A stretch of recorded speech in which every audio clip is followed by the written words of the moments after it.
Il est toujours bon et agréable d'entendre des témoignages. Et je vais vous donner celui de Blaise Pascal, pour ceux qui connaissent qui est Blaise Pascal. C'est lui qui a inventé la machine à calculer. Voilà, c'était un homme assez érudit, assez intelligent. Voilà ce qu'il dit concernant son témoignage. C'est de là que viennent les machines à calculer, nos ordinateurs. À l'âge de 16 ans, il avait étonné tous par ses connaissances mathématiques. À 30 ans, il se sentait mal au fond de lui-même et il disait « Ma vie est vide ». Il y a sûrement quelque chose dans la vie, mais je ne l'ai pas trouvé, je me sens coupable, j'ai besoin de recevoir le pardon. Le 23 novembre 1654, c'est vieux, hein, agenouillé pendant 2 heures, il est resté dans la prière et il a écrit dans son journal « Je soumets entièrement ma vie à Jésus-Christ, mon Rédempteur ». La conversion de Blaise Pascal a eu une grande influence à cette époque-là et on a dit de lui que c'était un des architectes de la civilisation moderne. Il est mort à l'âge de 39 ans, il a mis toute sa confiance en Jésus-Christ. Vous voyez que l'évangile, c'est pas simplement, comme on dit, pour le peuple, mais pour tous. Blaise Pascal est un grand mathématicien, et c'est lui qui a dit ces paroles qu'il y a un vide dans le cœur de l'homme, et ce vide a la forme de Dieu. On peut être intelligent et être aussi chrétien, voilà, et même être touché par la grâce de Dieu, voilà.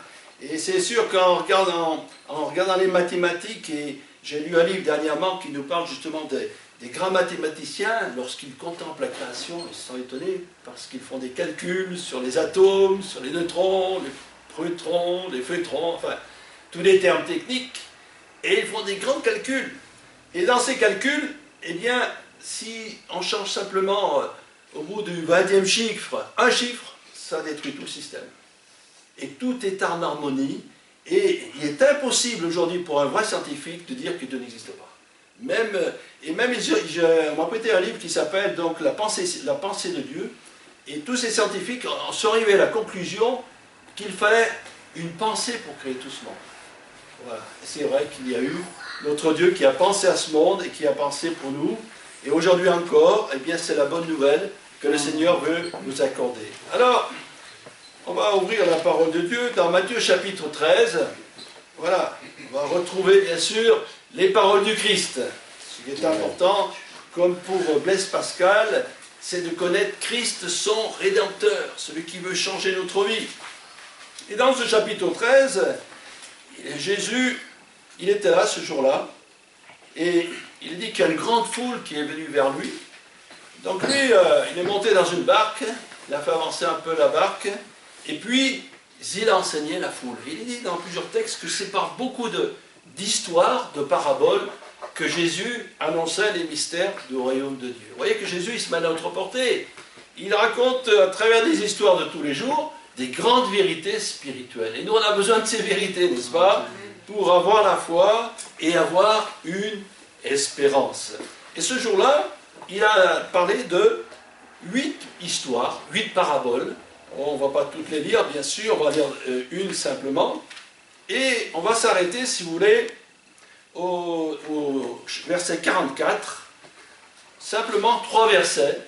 En 3 versets, le Seigneur veut nous dire de grandes choses. Alors, Matthieu 13, 44. Le royaume des cieux est encore semblable à un trésor caché dans un champ. L'homme qui l'a trouvé le cache, et dans sa joie, il va vendre tout ce qu'il a et acheter ce champ. Le royaume des cieux est encore semblable à un marchand qui cherche de belles perles. Il en a trouvé une perle de grand prix et il est allé vendre tout ce qu'il avait et il l'a acheté. Une année se termine, une autre commence, et c'est sûr qu'on espère toujours que l'année sera meilleure. On se souhaite des vœux, c'est bien, ça prouve qu'on a de la sympathie pour les uns pour les autres, mais les vœux qu'on va formuler, qui sont bien en général, j'espère, ne correspondent pas toujours à ce que nous, on aimerait avoir. Parce que nous, secrètement, On ne dit pas tout, hein. On parle beaucoup, mais on ne dit pas tout. On a des vœux, des projets secrets. J'aimerais faire ceci, j'aimerais faire cela, est-ce que c'est bien, c'est pas... Et on aimerait être encouragé. Alors, lui, par contre, le Seigneur, il nous souhaite des vœux. Et les vœux que je vous souhaite, moi, personnellement, c'est que cette année soit pour vous la meilleure. Qu'il y ait quelque chose de meilleur que vous n'avez jamais connu.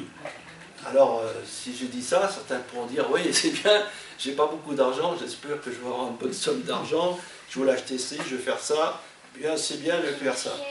Mais en réalité, je devrais dire, le Dieu lui-même, lui, ses souhaits qu'il va vous adresser, c'est qu'il veut, lui, vous donner le meilleur, pas moi, mais lui. Le Seigneur veut vous donner le meilleur. Alors le meilleur, c'est pas quelque chose obligatoirement de matériel, parce que contrairement à ce que vous pensez, ils ont fait des sondages sur ceux qui gagnent à la loterie ou qui gagnent au tic-tac, à tous ces jeux de loterie, et beaucoup terminent dans la misère complète. Ils ont de l'argent, ils en dépensent, ils commencent à boire, à faire la fête, et puis ils ruinent leur santé, et c'est la catastrophe. Donc c'est pas de ce côté-là qu'il faut chercher, mais le meilleur, ça concerne notre vie spirituelle. Voilà, ça peut paraître étonnant à des gens, si on leur souhaite bonne année, bonne santé, on peut leur dire, je souhaite que vous ayez la foi. Ça va un peu les surprendre, ce qu'on va leur dire, et pourtant c'est ça qu'ils ont besoin. N'est-ce pas? C'est ça qu'ils ont besoin.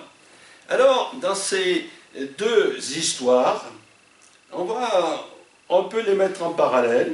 Il est question d'un homme d'abord qui il trouve un trésor et dans un champ, alors que le champ ne lui appartient pas, il vend tout ce qu'il a pour prendre ce trésor. Ah, il y a toujours la course au trésor. Hein. Dans les années 1930, il y en a qui allaient à rue chercher de l'or. Il y a toujours ce truc qu'il nous faut être riche, il faut gagner bien, être quelqu'un de bien. Et puis la deuxième aussi, c'est qu'un homme, donc il cherche des belles perles. Alors on va s'arrêter sur celui-là, mais ce qui est important, c'est que ces deux histoires nous parlent de deux choses importantes. C'est que ces deux personnages qui ont eu le désir d'avoir quelque chose qui a de la valeur. Ce trésor, ça représente, on s'imagine, comme dans les histoires quand on était enfant, les trésors des pirates, en ouvrant un coffre, il y a des colliers, des lingots d'or, ça représente tous des trucs qui représentent beaucoup de richesse, beaucoup d'argent. Et la perle nous parle aussi des diamants, tout ce qui a une grande valeur. Et tous les deux, donc, nous parlent de quelque chose qui a de la valeur. Alors, ça, si c'est répété deux fois, c'est qu'il faut qu'on réalise qu'il y a des choses que Dieu veut nous donner qui ont une grande valeur. C'est ça qu'on a difficulté aujourd'hui. Hein. Ça parle de l'évangile, l'évangile, c'est pas extraordinaire. Et c'est vrai que les fois chrétiennes, ça paraît fade. Lorsque le peuple d'Israël, ayant sorti du pays d'Égypte, est arrivé dans le désert, il y avait le tabernacle. Voilà ce tabernacle qui faisait d'office, on pourrait dire c'était comme l'église à l'époque. De l'extérieur, c'était pas beau. Il y avait des pots de dauphin, mais quand tu rentrais dedans, il y avait des ustensiles en or, il y avait des broderies, il y avait des chandeliers. C'était extraordinaire. Et lorsqu'ils n'ont pas compris que les choses de Dieu, elles ne sont rien dans l'apparence, mais elles sont quelque chose de précieux, précieux pour notre vie. Alors on peut s'arrêter sur l'histoire de ce marchand. Voilà, ce marchand qui vendait des perles. Il va bien gagner sa vie parce que les perles à l'époque, elles étaient très chères. Il les faisait venir de l'océan Indien. Alors je ne vous dis pas, pour les Juifs d'Israël, ça fait du chemin. Et surtout, ces perles, c'était surtout pour des gens aisés ou très aisés. C'est un homme qui était connaisseur et sûrement toute sa vie, il a vendu des perles. Et lui, ce qu'il voulait, c'est trouver la plus belle. Il est quand même intelligent. Il recherchait le mieux. Vous savez que ce n'est pas interdit de chercher le mieux. Hein. Ici, sur la terre, on recherche le mieux. Pour nous, ça veut dire plus de confort, plus d'argent, tout ça. Mais lui, non, c'est la beauté d'une perle. Voilà. C'est un connaisseur et il voulait trouver une perle merveilleuse. Alors, il a dû bien voyager un peu partout où c'est qu'il y a des perles qui se vendaient, hein, des vendeurs de perles. Et puis, il en a trouvé une qui était extraordinaire. Voilà, une perle qui avait un éclat particulier. Et ce qu'il a fait, eh bien, on lui a dit le prix. Le prix, n'était pas à sa portée. Alors, il va vendre tout ce qu'il a. Vous dites, pourquoi il a vendu tout ce qu'il a? Parce qu'il a compris que cette perle avait une grande valeur. Peut-être qu'il pensait la revendre un jour. Donc, il a eu l'intelligence de reconnaître ce qui est beau et ce qui est important. Voilà, c'est important, c'est une perle d'une grande valeur. Alors nous les chrétiens, on a compris ce qui est de la valeur. D'abord, bien sûr, c'est la parole de Dieu. Comme je dis tout à l'heure, le Seigneur, ce qu'il veut le meilleur, il nous donne. C'est ça, c'est la parole de Dieu. Mais l'excellent, c'est la connaissance de Christ. L'apôtre Paul disait que tout ce qu'il avait, tout ce qu'il vivait, n'était rien à côté de la connaissance de Christ. Est-ce que vous connaissez Jésus-Christ? Est-ce que l'on connaît vraiment celui qui est unique? Jésus, en fait, c'est l'unique sauveur. Il n'y en a pas d'autre. Et rien qu'en voyant de la manière qu'il est né, les mages, les bergers qui l'ont adoré, les anges, toutes ces magnificences à sa naissance, eh bien, ça met l'éclat. Jésus, il est l'unique sauveur. Et puis, il y a de nombreux qualificatifs pour Jésus. Il est Dieu puissant, Père éternel, Prince de la paix. C'est déjà pas mal, Prince de la paix. Jésus, il est inégalable. Il a un éclat particulier. D'abord, c'est le Fils de Dieu. Et Jésus, il peut dire qu'il est le Prince de la paix. Jésus, il a des qualificatifs. Il nous donne des choses importantes. Il a dit qu'il est le chemin, la vérité et la vie. Mais qui, aujourd'hui, pourrait nous dire avec exactitude, certitude, je suis le chemin, la vérité et la vie? Soit c'est un imposteur, un menteur, soit c'est le Christ. Mais lui, il a dit, je suis le chemin, la vérité et la vie. Il a dit à ses disciples aussi, je vous donne ma paix, je vous laisse ma paix, je ne vous la donne pas comme le monde la donne. Voilà, il y a là des choses extraordinaires, des choses invisibles, des choses spirituelles. Mais nous en avons besoin pour une âme. Notre âme a besoin de paix, notre âme a besoin d'amour, notre âme a besoin de la joie. Et il dit dans la Bible que la joie de l'Éternel sera notre force. Donc, si Jésus, il est inégalable, c'est que ce qu'il nous propose est aussi inégalable. On ne peut pas comparer ce que Jésus propose à chacune de nos vies. D'abord, il nous propose un salut gratuit. Amen. Il nous propose vraiment le fait que sans argent, sans or, nous pouvons avoir le Christ dans notre vie. Et quelle différence entre le moment où on l'avait et celui qu'on n'a pas. Nous-mêmes, on fait la différence. Ceux qui nous entourent font la différence. Ils ont dit que c'était plus le même. Maintenant, tu étais soucieux, tu étais inquiet, on voyait que tu étais triste. Et maintenant, eh bien, tu es paisible, tu es heureux. Mais quel est ton secret? Eh bien, le secret, c'est Jésus. Alléluia. Jésus, eh bien, nous lisons dans la Bible beaucoup de ces récits, de ces miracles. Et Jésus, pourtant, n'a jamais écrit un livre. Il n'a rien écrit, Jésus. Ce sont ses disciples qui ont écrit les évangiles. Et bien qu'il n'ait jamais écrit, ce livre, c'est le plus répandu dans le monde. Voilà. Le film sur Jésus de Nazareth est le film le plus répandu dans le monde. Il n'y a aucun, on peut dire, le premier. Et on pourrait dire beaucoup d'autres choses concernant le Christ. Jésus, eh bien, il est parfait. On peut dire, Jésus est parfait, parce que Jésus n'a jamais péché. Jésus n'a jamais pu l'accuser d'un péché. Puis Jésus aussi, il est le seul intermédiaire entre Dieu et les hommes. Voilà. Il n'y a que lui qui se trouve auprès de Dieu pour intercéder en notre faveur. Jésus, pour ceux qui lui appartiennent, eh bien, il nous est dit qu'il va nous préparer une place dans le ciel. C'est toutes ces choses que je dis, elles sont uniques. Vous ne le verrez pas sur la terre. Ou alors si quelqu'un vous dit ces choses, c'est un imposteur. Mais Jésus, il est tout cela. Jésus, il est ressuscité. Jésus, il reviendra avec gloire et puissance. Jésus est appelé le roi d'Israël, le roi des rois, le roi des nations. Un jour viendra régner dans ce monde. Mais vous vous rendez compte, lorsqu'on étudie la vie de Jésus, il est incomparable. Personne ne peut dire, personne n'a pu parler aux éléments comme Jésus, qui a chassé le vent et la tempête, qui a marché sur les eaux. Voilà, personne n'a pu faire tous les miracles que Jésus a accomplis. Donc là, Jésus, il est semblable à quelque chose qui a de la valeur et quelque chose qui est comme cette perle de grand prix. Et il nous faut toujours considérer les choses dans leur grandeur. Hein. Jésus, il nous est dit de lui que tout pouvoir lui a été donné sur la terre comme au ciel. Tout pouvoir, le pouvoir de changer de vie, le pouvoir de guérir un malade, le pouvoir de délivrer un possédé. C'est le pouvoir de faire reculer les ténèbres. Jésus, tout pouvoir lui a donné, non seulement sur la terre, mais dans les cieux, car n'oublions pas qu'au service de Jésus, il y a les anges qui sont à son service. Donc le royaume de Dieu, c'est tout cela. C'est un royaume qui est préparé pour tous ceux qui aiment Dieu. Alors bien sûr que si on veut bénéficier de ces choses, il faut déjà croire en Dieu, et il faut accepter Jésus comme le Seigneur et le Sauveur. Alors revenons à cet homme-là, ce marchand des perles. Donc il a cherché avec passion pour trouver des belles perles, et puis il en a trouvé une qui avait de grands prix. Mais lui, il ne s'est pas fait avoir. Nous, si on a été à la place de cet homme, on aurait été voir avec lui des perles, et il y en a quelqu'un qui nous aurait dit, cette perle, tu vois, elle est extraordinaire. Puis on aurait dit, oui, ça coûte tant, on aurait payé. Mais c'était fausse. Alors, il y a toujours, à côté du vrai, il y a le faux. Il n'y a pas l'authentique. Vous verrez un tableau magnifique qui ressemble à celui de Delacroix. Vous allez aller faire un chèque si vous êtes un peu riche, et par réalité, c'est une copie, c'est pas la réalité. Lui, il a su reconnaître le vrai du faux.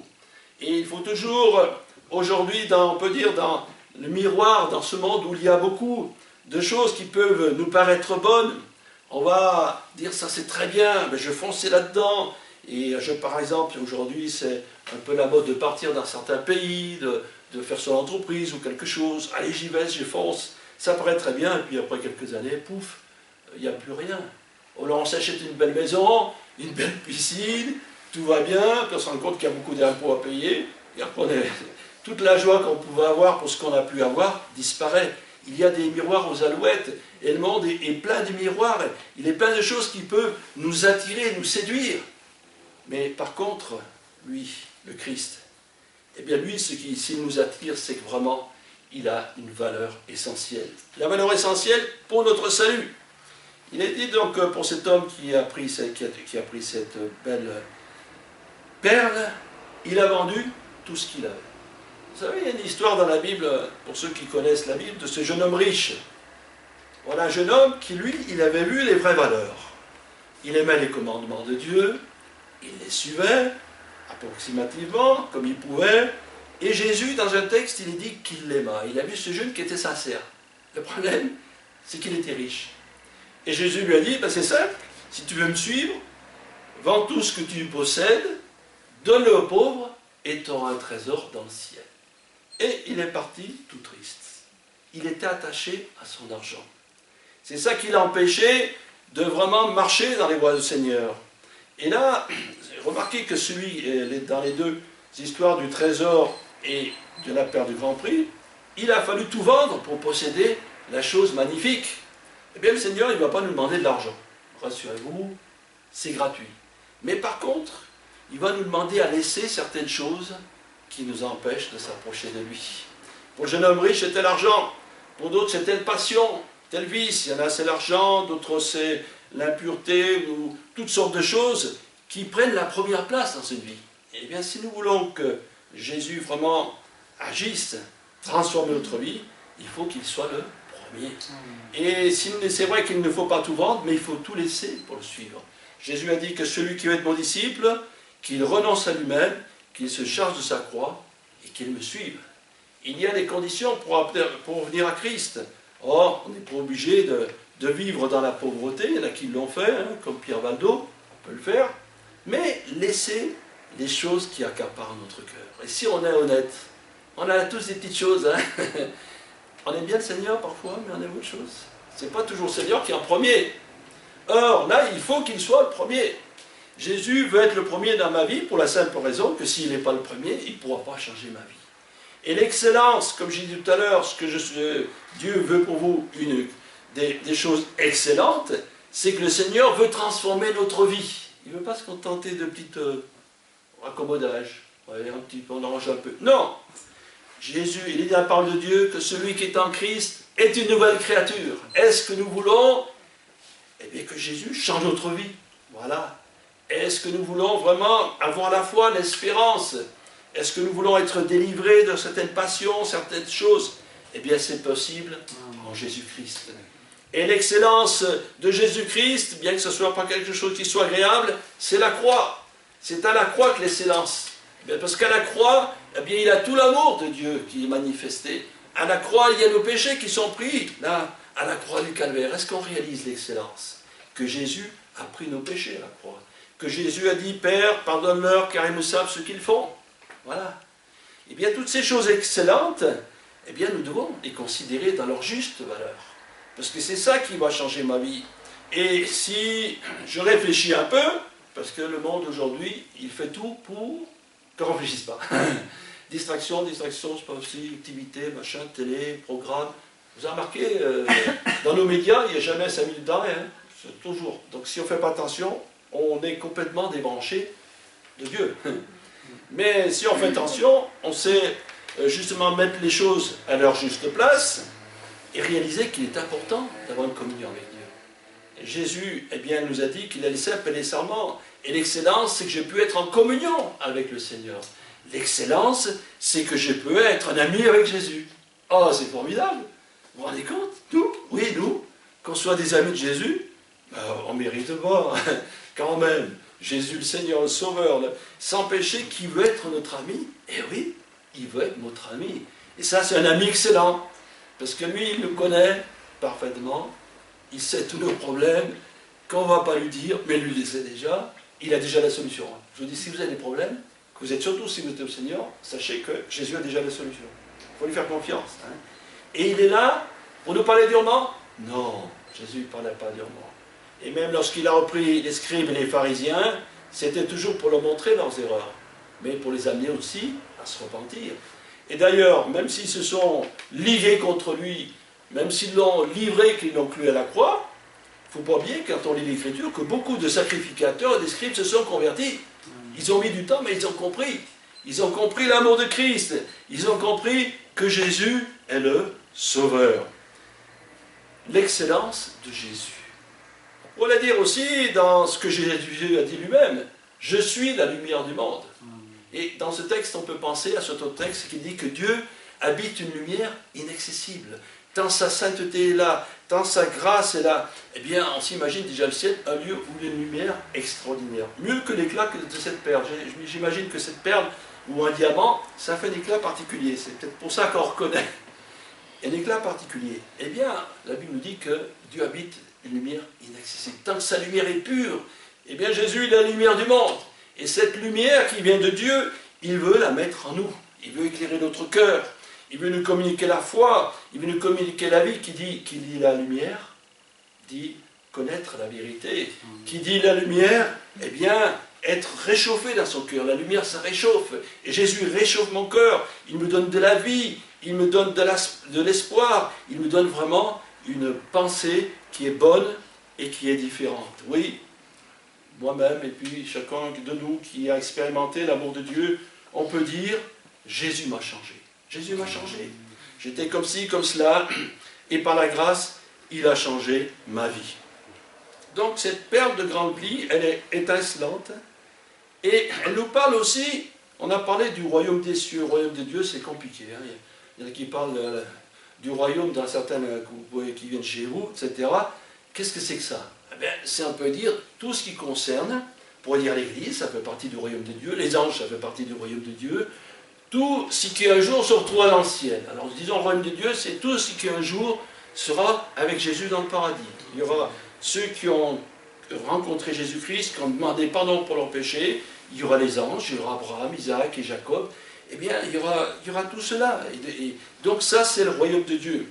Eh bien Jésus nous permet d'entrer dans ce royaume. Jésus a dit qu'il est la porte. Celui qui entre par moi sera sauvé. Il a dit qu'il n'y a aucun autre nom qui a été donné parmi les hommes par lequel nous puissions être sauvés.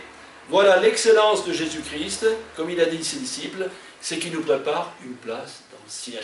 Alors, Dieu nous dit lui-même qu'il va nous donner des choses excellentes.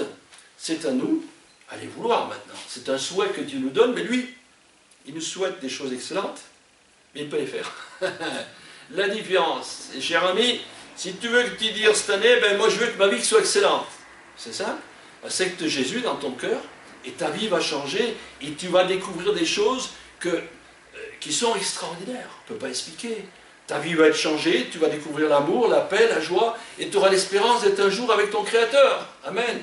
Voilà, prions le Seigneur. Merci Seigneur pour les bonnes choses que tu veux nous donner en cette année. Et cette année nouvelle qui commence, Seigneur, nous sommes là. C'est vrai que nous souhaitons des vœux les uns les autres, mais toi Seigneur, tu veux vraiment l'excellence dans notre vie. Amen. Tu veux des choses excellentes, Seigneur. Alors je te demande, parmi nous, Seigneur, et autour de nous, si quelqu'un, pendant longtemps, a cherché une vie nouvelle, comme ce vendeur de perles cherchait une belle perle, eh bien qu'il cherche que sa vie elle soit changée. Amen. Eh bien, te prions vraiment qu'il te rencontre, qu'il écoute ta parole, qu'il médite ta parole, et que son cœur soit transformé par la grâce. Et qu'il puisse un jour te louer et te bénir en disant « Jésus m'a sauvé ». Merci Jésus par le sang qui a été versé à la croix. Que ton nom soit béni, Seigneur. Amen.